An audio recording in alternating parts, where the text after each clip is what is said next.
Hi, Eric. Yeah, it's fascinating how this developed because all the protesters and the people who are shouting shame, murderer, and go home, all that stuff materialized out of nowhere. We saw the crowd building a little bit in the few minutes prior to it, but by the time the press conference time at 2 p.m. came around, they had surrounded all the cameras here and shouted out anything that Kessler might have wanted to say.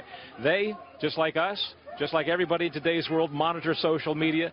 Kessler and Richard Spencer, another white nationalist who had promised to be here today, which he did not show up, had announced that they would be having this press conference, and so opponents are aware of it, and they know when to show up as well. They literally, quite literally, ran him off. He exited to the left, through the bushes, accompanied by state police officers, but the whole crowd followed him right through the woods to an awaiting car. It was a very, very tense moment, and you can see some remnants of some of the protesters behind me right now as they spout slogans and various things like that. But it was a tense moment, a little bit calmer than anything, well, a lot calmer than anything we saw yesterday, and I have a theory. It's nothing more than a theory as to why it was not calmer, why it was calmer, and why it did not erupt into total violence here.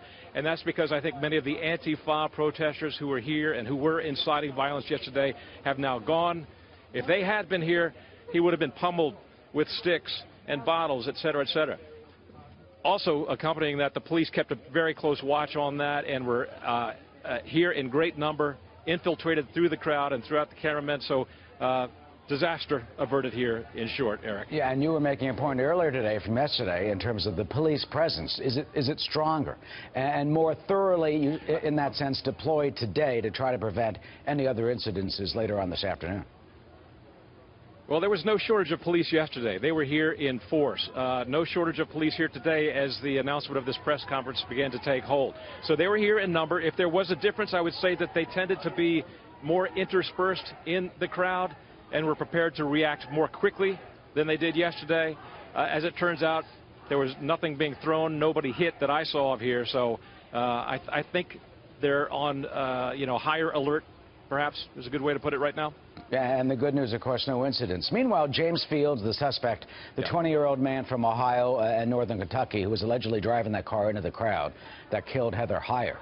There were reports today from the AP that his former teacher has said that he had an infatuation with Nazis. He had infatuation, his words, with Adolf Hitler. Apparently had that a baby picture of Hitler on his Facebook page.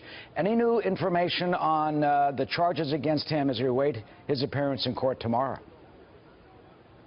And because he's a relatively young man, only 20 years old, he had to have been fairly well known by his mother. She had to know what he was up to, at least to some extent. The Associated Press tracked her down yesterday and did an interview with her in which she was appeared to be somewhat dumbfounded over what her son was doing, but perhaps she has more knowledge of the situation than she has let on. And we are monitoring the situation in terms of his court appearance. The standard routine here in Charlottesville is that people who are arrested over the weekend face a bond hearing on Mondays beginning at 9 a.m. We've sought out further information from the city of Charlottesville as to whether or not that will happen, and they have been unresponsive thus far. But we're going to be here at the courthouse tomorrow in the event that he does show up for a bond hearing.